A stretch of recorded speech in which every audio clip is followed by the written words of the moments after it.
ఇక ఖమ్మంలో పాస్టర్ అజయ్ బాబు మిస్సింగ్ కలకలం రేపుతోంది. ఒకవైపు ప్రవీణ్ పగడాల డెత్ మిస్టరీ ఇంకా విడలేదు. ఆ డెత్ మిస్టరీ పైన అనేక ఆరోపణలు, సంచలనమైనటువంటి ఆరోపణలు చేసుకొచ్చారు అజయ్ బాబు. ఎంతలా అంటే పలువురు పేర్లు కూడా ప్రస్తావిస్తూ వీళ్లే చంపారనే అనుమానం కూడా ఉందంటూ ఆయన మాట్లాడుకొచ్చారు. ఇలా అజయ్ బాబు ప్రవీణ్ పగడాల మరణం తర్వాత ఒక హాట్ టాపిక్ గా మారారు.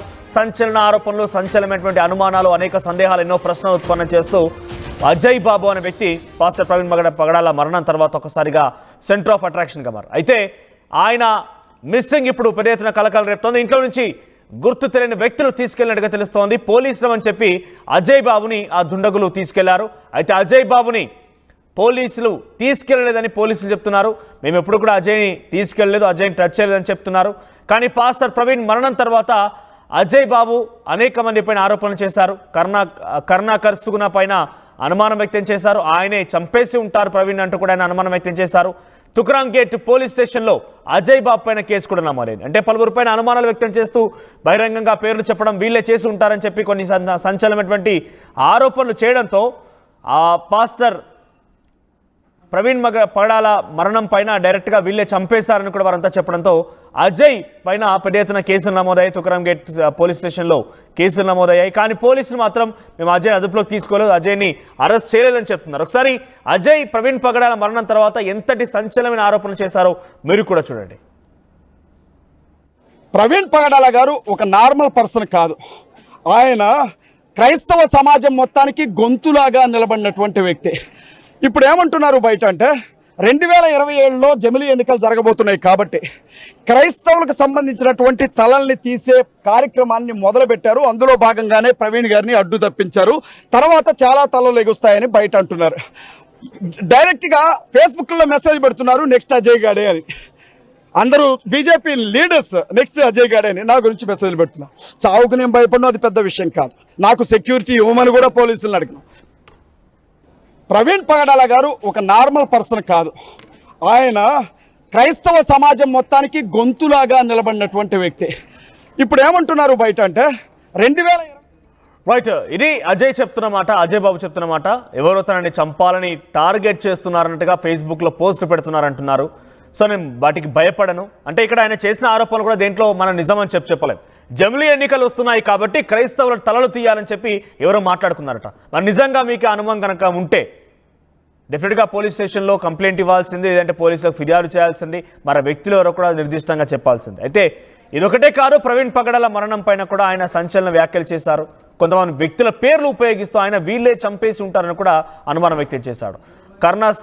కరుణాకర్ సుగుణ, ఆ తర్వాత మరొక రాధా మనోహర్ దాస్, ఇద్దరి పేర్లు ఉపయోగిస్తూ ఆయన వీళ్ళే చంపేసి ఉంటారంటూ కూడా మాట్లాడుకొచ్చారు. అదేంటో చూద్దాం.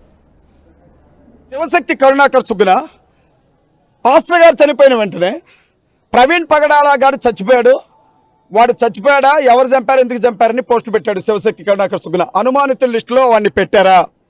రాధా మనోహర్ దాస్ అనే వ్యక్తి మీద 2 రోజుల క్రితమే రాజమండ్రిలో ధవళేశ్వరం దగ్గర పెద్ద ఎత్తున క్రైస్తవులు ఒక ర్యాలీ చేశారు. వాడికి సంబంధించినటువంటి మనుషులు ఎవరైనా కుట్రపూరితంగా ఈ పని చేశారా?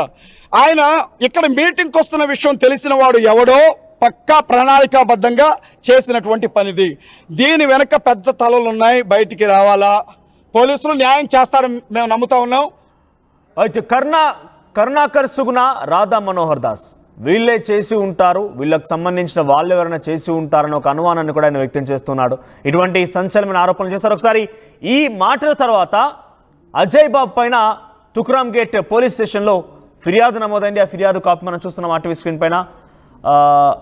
Activist Roman Catholic Ajay Babu. So అక్కడ చూడండి, Praveen Pagadala death portraying on dead body as a murder.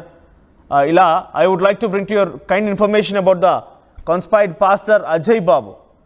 So Ajay Babu చేసిన ఆరోపణల పైన ఒక కంప్లైంట్ నమోదైంది. ఆ తర్వాత ఆ కంప్లైంట్ కాపీని మీరు 2 బాక్స్లో ఆర్టీవీ స్క్రీన్ పైన చూస్తున్నారు. So request for necessary action against pastor Shri Ajay Babu. So ఆ రిక్వెస్ట్ని పోలీసులు తుక్రాంగేట్ పోలీస్ స్టేషన్లో నమోదైనటువంటి కంప్లైంట్ కాపీని కాస్త ఎఫ్ఐఆర్గా ఆ రైట్ సైడ్ బాక్స్లో చూస్తున్నారు కదా, ఎఫ్ఐఆర్ నమోదైంది. ఆ ఎఫ్ఐఆర్ కాపీ మీరు రైట్ సైడ్ బాక్స్లో చూస్తున్నారు. అయితే కంప్లైంట్ ఇచ్చింది ఎవరు? కంప్లైంట్ ఇచ్చిన వ్యక్తి ఆర్టీవీతో ఎక్స్క్లూజివ్గా మాట్లాడుకొచ్చాడు. ఆయన ఏం చెప్తున్నారో చూద్దాం.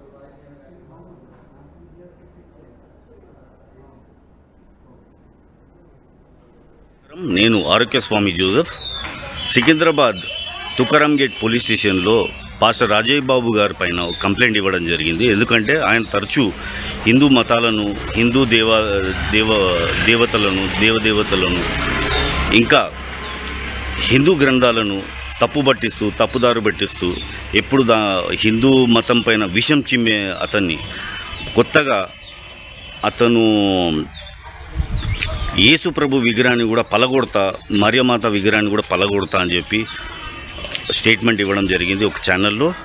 దాంతోపాటు అతను పాస్టర్ ప్రవీణ్ పగడాల గారు ఎవరైతే మరణించారో ఆ మరణాన్ని ఓ మర్డర్గా చిత్రీకరించి ఇది ఘటన కాదు, ఇది మర్డర్ అని చెప్పి అక్కడ వెళ్ళి సిబ్బందులను చాలా హడావుడి చేసి పక్కదోవ పట్టించారు. అందుకే ఒక కంప్లైంట్ ఇచ్చాను. Thank you. మేము కోరుకునేది ఏంటంటే చట్టం తన పని ఖచ్చితంగా చేస్తుంది. ఇలాంటి నిందితులను శిక్షించే బాధ్యత చట్టాన్ని, అందుకోసం చట్టాన్ని ఆశ్రయించాను. Thank you. జై హింద్. ఇది ఆ ఫిర్యాదు ఇచ్చినటువంటి ఫిర్యాదుదారుడు మాట్లాడుతున్న మాటలు. అక్కడ జరిగిన మరణాన్ని ఏకంగా మత సామరస్యాలు సృష్టించే విధంగా ఇష్టానుసారంగా మాట్లాడుతున్నారు, దాన్ని తప్పుగా భావిస్తూ తప్పుగా చిత్రీకరించే ప్రయత్నం చేస్తున్నారని చెప్పి ఆయన కంప్లైంట్ ఇవ్వడం జరిగింది. ఆ కంప్లైంట్ ఆధారితంగా అజయ్ బాబు పైన కేసు కూడా నమోదైంది. అయితే ప్రజెంట్ ఈ రోజు ఆయన మిస్సింగ్ గార్డ్ అనేది చాలా పెద్ద ఎత్తున కలకలం రేపుతోంది. గతంలో ఆయన ఆర్టీవీతో కూడా మాట్లాడుతున్న సమయంలో తనని ఎవరో చంపాలని చూస్తున్నారు, నెక్స్ట్ నేనే టార్గెట్ అన్నట్టుగా చాలా మంది ఫేస్బుక్లో పోస్ట్ పెడుతున్నారని చెప్తున్నారు. మరి ఇది ఆ పోస్ట్ పెట్టిన వారి పనేనా లేదంటే ఇంకేదైనా జరిగి ఉంటుందా? అయితే పోలీసు అయితే చాలా క్లియర్గా మేము తనని అరెస్ట్ చేయలేదు అని చెప్తున్నారు. ఖమ్మం పోలీసులు మేము అదుపులోకి తీసుకోలేదని చెప్తున్నారు. మరి ఆయన అరెస్ట్ చేశారా, కిడ్నాప్ చేశారా, ఇంకెవరి పనైనా అయి ఉంటుందా? ఇంట్లో ఉన్నటువంటి వ్యక్తిని బయటికి తీసుకెళ్లారు. మొత్తం మీద అయితే దీనిపైన పెద్ద ఎత్తున ఆందోళన కలిగిస్తోంది. మా ప్రతినిధి పెట్రిషా అందుబాటులో ఉన్న. పెట్రిషా, ఏంటి తన బంధువులు లేకపోతే తన ఇంట్లో సభ్యులు ఇతర వాళ్ళు ఏం చెప్తున్నారు? అసలు అజయ్ బాబు పైన ఇంత పెద్ద ఎత్తున ఒక స్కెచ్ వేసి తనని తీసుకెళ్లాల్సిన అవసరం ఏమొచ్చింది? అది నిజంగా పోలీసులు కాదు అని పోలీసులు నిర్ధారిస్తున్నారు. డెఫినెట్గా ఖమ్మం పరిధిలో తనకు సంబంధించి తీసుకెళ్లారన్నప్పుడు డెఫినెట్గా వేరే ఒక తుకారాం గేట్ పోలీసులు వెళ్ళినా లేకపోతే ఇంకెవరైనా వెళ్ళినా కూడా స్థానికంగా పోలీసులకు సమాచారం ఇవ్వాల్సిందే, వారి దగ్గర నుంచి సమాచారం రాబట్టాల్సిందే. ఉన్న పలంగా ఆయన కనిపించకపోవడం పైన అనుమానం వ్యక్తమవుతోంది. వారి కుటుంబీకులు ఏం చెప్తున్నారు? అప్డేట్స్ ఏంటి? పాస్టర్ అజయ్ బాబు ప్రస్తుతం అరెస్ట్ అయ్యాడా అంటే పోలీసులు అదుపులోకి తీసుకున్నారు అనేది అనేక విషయాలు బయటికి రావాల్సి ఉంది. ఎందుకంటే ఒకవైపు ఉప్పల్ పోలీసులు అదుపులోకి ఉంటారంటూ కూడా అజయ్ బాబు అయితే అనేక సార్లు నా మీద ఉప్పల్ పోలీస్ స్టేషన్ లో కేసు నమోదయ్యి ఉంటదంటూ కూడా అతను చెప్తున్నారు. మరోవైపు పాస్టర్ ప్రవీణ్ చనిపోవడం కింద ఇది మర్డర్, ప్రీ ప్లాన్డ్ మర్డర్ అంటూ కూడా పోస్ట్ మార్టం దగ్గరికి వెళ్ళి హల్చల్ చేయడం, ఆ తర్వాత ఉధృత వాతావరణం క్రియేట్ చేయడం, పలు మీడియా ఛానల్లో కమ్యూనల్ ఇష్యూస్ వచ్చేలాగా మాట్లాడడం, మరోవైపు క్రైస్తవ కమ్యూనిటీ నుంచి బైబిల్ గురించి అనేక సార్లు బైబిల్ గురించి కానీ డిబేట్ లో పాల్గొంటున్నాడు. ఒకవైపు అజయ్ బాబు ఇంటికి కొంతమంది పోలీసులు వెళ్లారు, తీసుకెళ్లారంటూ కూడా వాళ్ళ వైపు లలిత అయితే చెప్పుకుంటూ వస్తుంది. మఫ్టీలో కొంతమంది వచ్చారు, స్పెషల్ టీం వాళ్ళు వచ్చారు, ఎటువంటి నోటీసులు ఇవ్వకుండా, ఒక్క నిమిషం ఉండకుండా, టైం ఇవ్వకుండా హుటాహుటిగా తీసుకొని వెళ్ళిపోయారు. ఎందుకు తీసుకొని వెళ్ళిపోయారు, అసలు ఎందుకని నోటీసులు జారీ చేయలేరు, హుటాహుటిగా ఇంట్లో నుంచి 7:30 ప్రాంతంకి సాయంత్రం వచ్చి నిన్న తీసుకొని వెళ్ళిపోయారు. అసలు అరెస్ట్ చేసిన ఉప్పల్ పోలీసులా లేకపోతే మఫ్టీలో వచ్చిన వాళ్ళు ఎవరు, అసలు నిజంగానే పోలీసుల అనుమానం వ్యక్తం అవుతుందంటూ వాళ్ళ భార్య చెప్తుంది. మరోవైపు చూసుకుంటే తుకారం గేట్ వద్ద అజయ్ బాబు పైన ఎఫ్ఐఆర్ అయితే నమోదైంది. ప్రధానంగా చూసుకుంటే మొన్నటి వరకు కూడా హిందువుల మీద దుర్భాషలు ఆడడం, అదే కాకుండా 196 కింద బిఎన్ఎస్ కింద కేసు నమోదవ్వడం, 299 కింద కేసు నమోదవ్వడం, ప్రధానంగా దుర్భాషలు ఆడడం, హిందువుల మీద కమ్యూనల్ ఇష్యూస్ తెరపైకి తీసుకురావడం అంటూ కూడా పూర్తిగా జోసెఫ్ అనే వ్యక్తి కంప్లైంట్ ఇచ్చాడు. హిందువుల మనోభావాలు దెబ్బతీసేలాగా ప్రవర్తిస్తున్నాడు. ఒకవైపు హత్యకి కారణం హిందువులే అంటూ బహిరంగ మాట్లాడుకుంటూ వస్తున్నాడు. ఒకవైపు క్రిస్టియన్ సోదరులకి మరి హిందువులకి గొడవలు పెడుతున్నారు పాస్టర్ అంటూ పూర్తిగా చెప్పుకుంటూ వచ్చాడు. ఒకవైపు జోసెఫ్ అనే వ్యక్తి కూడా క్రిస్టియన్ అని అయితే ప్రధానంగా తెలుస్తుంది. నేను ఒక క్రిస్టియన్ ని, క్యాథలిక్ ని, మరో క్రిస్టియన్ సోదరుడు ఇలా మాట్లాడడం, హిందువుల మీద వెళ్ళిపోవడం, అదే కాకుండా కమ్యూనల్ ఇష్యూస్ తెరపైకి తీయడం, మత విభేదాలని ఇతను తెరపైకి తెస్తున్నాడు, హిందువులకి క్రిస్టియన్లకి కావాలనే గొడవలు పెడుతున్నాడు అంటూ జోసెఫ్ చెప్పుకుంటూ వచ్చాడు. ప్రధానంగా చూసుకుంటే హిందువుల మతాల గురించి దుర్భాషను ఆడడం, హిందూయిజం గురించి, హిందూ ఆర్గనైజేషన్స్ గురించి ఖచ్చితంగా దుర్భాషలు ఆడుతూ బ్లేమ్ చేయడం, అంటే హిందువులే ప్రధానంగా కారణం, పాస్టర్ పాస్టర్ ప్రవీణ్ పగడాల చనిపోవడానికి కొంతమంది హిందువుల పేర్లు తీసి హిందువుల వల్లనే చనిపోయాడంటూ కమ్యూనల్ ఇష్యూస్ తెరపైకి తెరుస్తున్నాడు. ప్రధానంగా చూస్తే మనోహర్ దాస్ పైన, కరుణాకర్ పైన, వీళ్ళందరి పైన కూడా అతను పేర్లు చెప్పాడు. ఎటువంటి ఏ సమయానికి తన కుటుంబీకులు ఏం చెప్తున్నారు? ఏ సమయానికి పాస్టర్ అజయ్ బాబు ఇంట్లోకి వచ్చారు? వాళ్ళు ఏం చెప్పి తీసుకువెళ్లారు? ఎలా కన్విన్స్ చేశారు? ఆయనని బలవంతంగా లాక్కొని వెళ్ళారా? కుటుంబీకులు ఎవరైనా బెదిరించారా? తనతో పాటు ఆ సమయంలో ఎవరున్నారు? ఆయన సీసీటీవీ వీడియో కానీ ఫుటేజ్ ఏదైనా కనబడుతుందా? కుటుంబీకులు ఏం చెప్తున్నారు? అంటే అంత ఉన్న పలంగా తీసుకెళ్తుంటే చూస్తూ ఉండిపోవాల్సి వచ్చిందా? అసలు భయభ్రాంతులు లోని చేశారా? పోలీసులమని చెప్పారా? ఎస్, ఒకవైపు సుమారుగా సాయంత్రం 7:30 ఆ టైంలో వచ్చారు. ప్రధానంగా వాళ్ళ భార్య లలిత ఇంట్లో ఉంటే హఠాత్తుగా మఫ్టీలో పోలీసులు వచ్చి తీసుకెళ్తారు. మీ మీద కేసు నమోదైందని చెప్పారు, కానీ ఎక్కడ కేసు నమోదైంది, ఎందుకు నమోదైంది, ఎటువంటి సెక్షన్స్ కింద కేసు పెట్టారా, అరెస్ట్ చేస్తారా, లేకపోతే ఏంటి అని ప్రిలిమినరీ ఇన్ఫర్మేషన్ కూడా ఇవ్వకుండా హఠాత్తుగా అతని ఫోన్ నంబర్ కూడా, అంటే ఏదైతే ఫోన్ ఉందో ఆ ఫోన్ కూడా తీసుకొని వెళ్ళిపోయారు. అట్లీస్ట్ ఏ స్టేషన్ తో కూడా చెప్పలేరు. నా భర్తకి నా పిల్లలని చూపించాలి, ఏ స్టేషన్ అనేది కూడా ఇప్పటి వరకు నాకు ఎటువంటి సమాచారం లేదంటూ భార్య చెప్పుకుంటూ వచ్చింది. ఆర్టీవీ చేతిలో ఎక్స్క్లూజివ్ గా ఎఫ్ఐఆర్ అయితే నమోదైంది. ఏదైతే కేసు అతని పైన నమోదైందో మన దగ్గర ఎఫ్ఐఆర్ ఉంది. పూర్తిగా చూసుకుంటే అనేక సెక్షన్లు, అంటే 3 ఏళ్లు శిక్ష పడేలాగా సెక్షన్స్ అయితే నమోదు చేశారు. ప్రధానంగా డెరోగేటివ్ కమెంట్స్ చేయడం, హిందువుల మనోభావాలు దెబ్బతీయడం, ఒక రిలీజియన్స్ గురించి తప్పుగా ఇన్సల్టింగ్ గా మాట్లాడడం, రిలీజియస్ బిలీఫ్ పైన కూడా అగేనెస్ట్ మాట్లాడడం వల్ల ఇంప్రిజన్మెంట్ 3 ఏళ్లు జైలు శిక్ష,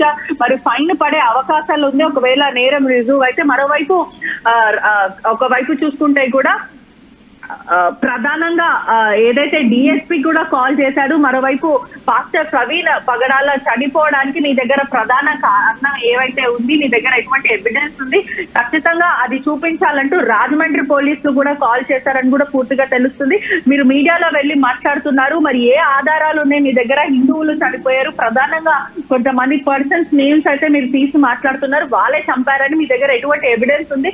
అది ఖచ్చితంగా పోలీస్ ఇన్వెస్టిగేషన్ లో మీరు ఆ ఎవిడెన్స్ అంతా చూపించాలని చెప్తున్నారు. మరోవైపు ఒకవైపు రాజమండ్రి పోలీసు, హైదరాబాద్ పోలీసు కూడా పలు పాస్టర్లకి ఎవరైతే ఈ కమ్యూనల్ ఇష్యూస్ తెరపైకి తెస్తున్నారో, విజయ్ ప్రసాద్ రెడ్డికి కానీ, లేకపోతే ప్రధానంగా ఈ పాస్టర్ అజయ్ కుమార్ కి కానీ, వీళ్ళందరికీ కూడా నోటీసులు జారీ చేశారు. ప్రస్తుతం అజయ్ కుమార్ ఎవరైతే తుకారం గేట్ లో కేసు నమోదైంది, మనకున్న సమాచారం మేరకు తుకారం గేట్ పోలీసులు తీసుకెళ్లారు విచారణ కోసం అంటూ కూడా ప్రధానంగా తెలుస్తుంది. రైట్ పెట్రిషా, సో మొత్తం మీద ఖమ్మంలో పాస్టర్ అజయ్ బాబు మిస్సింగ్ కలకలం రేపుతోంది. పాస్టర్ ప్రవీణ్ పగడాల మరణం తర్వాత అజయ్ బాబు ఒకసారిగా హాట్ టాపిక్ గా మారారు. ఆయన అనేక ఆరోపణలు చేసుకొచ్చారు. ఇది ముమ్మాటికి హత్య అని చెప్పారు. ఏకంగా కొంతమంది కావాలని టార్గెట్ చేశారు. జమిలీ ఎన్నికలు వస్తున్నాయి కాబట్టి క్రైస్తవుల తలలు లేపేసే కార్యక్రమం కొనసాగుతుంది. రేపటి రోజున టార్గెట్ నేను, అంటే అజయ్ బాబాయ్ టార్గెట్ అన్నట్టుగా కూడా చాలా మంది ఫేస్బుక్ లో పోస్టులు పెడుతున్నారు. బీజేపీ టాప్ లీడర్స్ అంటూ కూడా కొంతమంది పేర్లు కూడా ప్రస్తావించాడు ఆయన. సో ఆ తర్వాత ఇప్పుడు అజయ్ బాబు తన ఇంట్లో నుంచే కొంతమంది దుండగులు తీసుకెళ్ళినట్టు తెలుస్తోంది. మరి వారు పోలీసులా, ఇంకేదైనా జరిగి ఉంటుందా అనేది మాత్రం అనుమానం వ్యక్తమవుతుంది. కానీ ఖమ్మం పోలీసును ఆశ్రయించినప్పుడు మాకు ఎటువంటి సమాచారం లేదు, పోలీసులు తనని తీసుకెళ్లారన్నట్టుగా చాలా క్లియర్గా చెప్పుకొచ్చారు. మరి అజయ్ బాబును తీసుకెళ్ళింది ఎవరు? అజయ్ బాబుకి ఏం జరిగింది? అజయ్ బాబు ఎక్కడున్నాడు? ఇప్పుడు ఇదే హాట్ టాపిక్గా మారింది. అజయ్ బాబు కనబడలేదని చెప్పిన వెంటనే ఒకసారిగా పెద్ద ఎత్తున క్రైస్తవ సంఘాల్లో కూడా ఆందోళన వ్యక్తమవుతోంది. అజయ్ బాబుని గతంలో తుకారం గేట్ పోలీస్ స్టేషన్లో కేసు నమోదైంది, ఉప్పల్ పోలీస్ స్టేషన్లో కూడా కేసులు నమోదైనాయని అజయ్ బాబు చెప్పుకొచ్చారు. ఈ నేపథ్యంలో పోలీసులు కనుక నిజంగా తనని అరెస్ట్ చేయాలనే ఆలోచన కనుక ఉంటే స్థానికంగా ఉండే పోలీసుల సహాయం కూడా తీసుకుంటారు. కాబట్టి అది పోలీసుల పని కానే కాదు, ఎవరో తెలిసిన వాళ్ళే లేదంటే టార్గెట్ చేసిన వాళ్ళే ఈ రకమైనటువంటి పన్నాగానికి పన్ని ఉంటారనేది కొంత అనుమానం వ్యక్తమవుతోంది. సో అజయ్ బాబు కనిపించడం లేదనే వార్త ఒకసారిగా సంచలనంగా మారి చూద్దాం. మరి అజయ్ బాబు ఆచూకీ ఎలా దొరుకుతుంది, పోలీసులు ఏం చేయబోతున్నారు అనేది. వాడు చచ్చిపోయాడా, ఎవరు చంపారు, ఎందుకు చంపారని పోస్ట్ పెట్టాడు శివశక్తి కరుణాకర్ సుగుణ. అనుమానితుల లిస్టులో వాడిని పెట్టారా? రాధా మనోహర్ దాస్ అనే వ్యక్తి మీద 2 రోజుల క్రితమే రాజమండ్రిలో ధవళేశ్వరం దగ్గర పెద్ద ఎత్తున క్రైస్తవులు ఒక ర్యాలీ చేశారు. వాడికి సంబంధించినటువంటి మనుషులు ఎవరైనా కుట్రపూరితంగా ఈ పని చేశారా? ఆయన ఇక్కడ మీటింగ్కి వస్తున్న విషయం తెలిసిన వాడు ఎవడో పక్కా ప్రణాళికాబద్ధంగా చేసినటువంటి పనిది. దీని వెనక పెద్ద తలలు ఉన్నాయి, బయటికి రావాలా? పోలీసులు న్యాయం చేస్తారని మేము నమ్ముతా ఉన్నాం.